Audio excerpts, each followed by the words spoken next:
முடிஞ்சு போச்சு. ஈசான மூலையில லேசான பள்ளி சத்தம் மாமன் பேர சொல்லி பேசுது.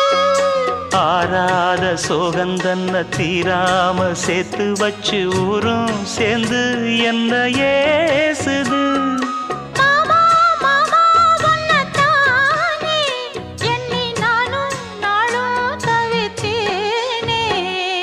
கூண்டுக்குள்ள என்ன வச்சு கூடி நின்ன ஊற விட்டு கூண்டுக்குள்ள போனதென்ன கோலக்கிளியே.